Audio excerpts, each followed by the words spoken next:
A comment Donald Trump made this afternoon is causing a massive uproar online, being seized upon by Democratic political action groups.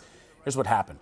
Earlier, Donald Trump took to the stage at his campaign rally in Wilmington, North Carolina, and went after Hillary Clinton, saying that if allowed to pick the Supreme Court judges, Second Amendment supporters won't have any say. And it's what he said next that has caused the controversy. Take a listen.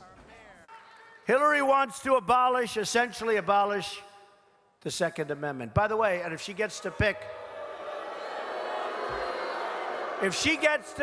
her judges, nothing you can do, folks. Although the Second Amendment people, maybe there is, I don't know. Well, Hillary Clinton's campaign manager quickly responded, saying, "This is simple. What Trump is saying is dangerous. A person seeking to be president of the United States should not suggest violence in any way."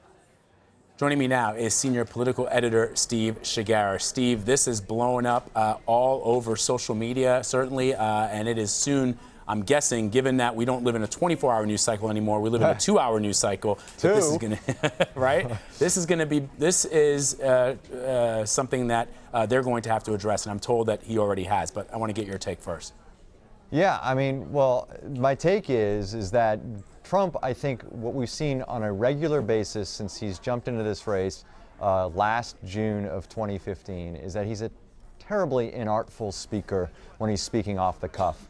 And he lends himself to interpretation. And people can interpret things that he says however they want to interpret things. And I think what we saw with this comment today, and I'll read it again, which is he says, Hillary wants to essentially abolish the Second Amendment, by the way. And if she gets to pick her judges, nothing you can do, folks. Although the Second Amendment people, maybe there is, I don't know. Some people, including the Hillary Clinton folks, think that he meant Second Amendment people can go out and shoot Hillary Clinton and the judges. Others, including the Trump folks who have just put a statement out saying it's called the power of unification. Second Amendment people have amazing spirit and are tremendously unified, which gives them great political power. So it's a nonviolent suggestion by Trump. Again, he leaves himself open to these interpretations because he says these things inartfully and not so specifically. I think where he gets into trouble is that folks jump to conclusions, and given the amount of times he's gone off message and off the rails in terms of his message, a lot of people tend to think the worst answer in terms of filling in the blanks for him. All right, Steve, I want to just replay Donald Trump making those comments moments ago. Hillary wants to essentially abolish the Second Amendment. By the way, and if she gets to pick her judges, nothing you can do, folks. Although the Second Amendment people, maybe there is, I don't know. You know, Steve, you're right. I mean, when you listen to it, the first reaction is, wait, what did he just say about the Second Amendment people? Sounds like he's sort of throwing a little red meat to the crowd. And as you point out, the other way you could take it is saying that perhaps the people who are staunch supporters of the Second Amendment, people who support the NRA, can do something about it. And that is, you know, to not vote for her, to vote for candidates who support their position as well.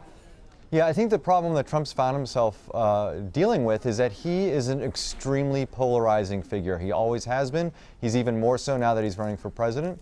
And so he says something ambiguous like this, and his detractors automatically think the absolute worst. There's no indication in that clip. If you listen and read the words, there's no indication that he's suggesting at all that someone pull a gun on Hillary Clinton or judges. However, that's the conclusion that some people who saw that, especially his detractors, are coming to on that. Now, if you're a supporter of Trump, you're going to say, what are you talking about? He talks about the Second Amendment all the time. He talks about protecting gun rights all the time. And he talks about how great the NRA is all the time. And in fact, for a while there, he was bragging about how he was the earliest endorsement or the NRA gave him the earliest endorsement ever. And so, you know, they'll say, look, this is just him propping up the NRA and saying they're going to go out and get their people to try to stop Hillary Clinton. And so, again, it's all a matter of interpretation. I think where folks get into trouble is where he gets himself into trouble is he says these things in a way where blanks are left to be filled.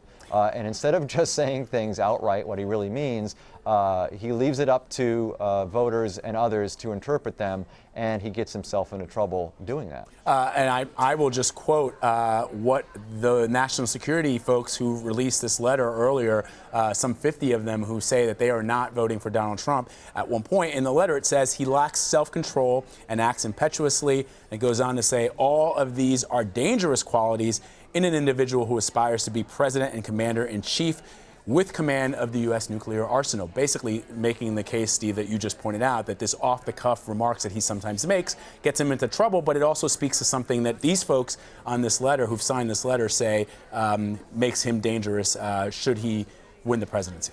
Well, right. His detractors say it's an example of how he doesn't have the temperament to be president of the United States. However, his supporters are going to say, look, we need somebody in there who's not scripted, who needs to go in and just bash heads in Washington. And they like what basically his this demeanor of his of not being in the pocket and being a traditional in the pocket of Washington and a traditional politician. And so again, it all depends on who you're speaking to, and it all depends on what people think of Trump. He, again, is extremely polarizing.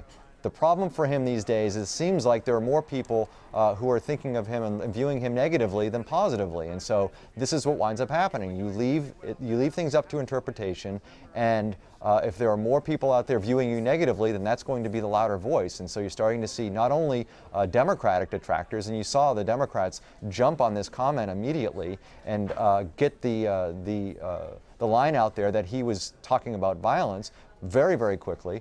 But now you have Republicans who are coming out, and not on this specifically, but on other things he said recently, and saying, look, this guy is not temperamentally fit to be president of the United States. And so, again, it seems like he does very well when he reads off of scripts, but when he's not reading off of scripts and he goes to these rallies, he makes comments like this that are open to interpretation. A lot of times the negative wins out on that. All right, we just put up a tweet there, Steve, from Eric Swalwell. He's a Democrat in California, member of Congress. He tweets this: Donald Trump suggested someone kill Secretary Clinton. We must take people at their word. At Secret Service must investigate. # Trump threat. But this is a member of Congress. He didn't say that, though. I mean, the thing is, he didn't actually say that somebody should kill a Secretary Clinton, which we haven't checked. We're checking with Secret Service, but I find it unlikely that if you actually look at the words he said, that they're going to investigate him. It was no threat against Hillary Clinton. Again, that's an interpretation, but it's in the Democrats and his opponents' best interest to feed this, because it feeds their narrative that he's not fit to be president of the United States. He doesn't have the temperament. So they're going to keep fanning that flame that this is what he meant. Now, it's going to be up to voters to believe the Democrats or his opponents or Donald Trump on this. But Democrats aren't going to back off of this. They're using this as another example of his temperament and him not being fit temperamentally to be president of the United States. And as we pointed out, Steve, when we started speaking, Hillary Clinton's campaign put out comments today, but Hillary Clinton has also just tweeted, a person seeking to be the president of the United States should not suggest violence in any way, basically quoting the message from her campaign. And as we pointed out earlier, the Trump campaign released a statement, and the subject line, if you must know, Steve, is Trump campaign statement on dishonest media. So just so you know where he stands, and as you pointed out, it's called The Power of Unification. Second Amendment people have amazing spirit and are tremendously unified, which gives them great political power. And this year they will be voting in record numbers, and it won't be for Hillary Clinton, it will be for Donald Trump. So. Yeah, it's not just the media. I mean, it's his opponents, and they're very, very, very loud about this. And this is going, again, to be another example that they're going to throw out there to voters to say, you need to make the call whether you think he's fit to be president of the United States by making statements like this. Now, do they believe his opponents or do they believe him? We'll see over the coming weeks. We certainly will. Steve Chaggaris in Washington. We thank you as always, Steve. Thanks, Vlad.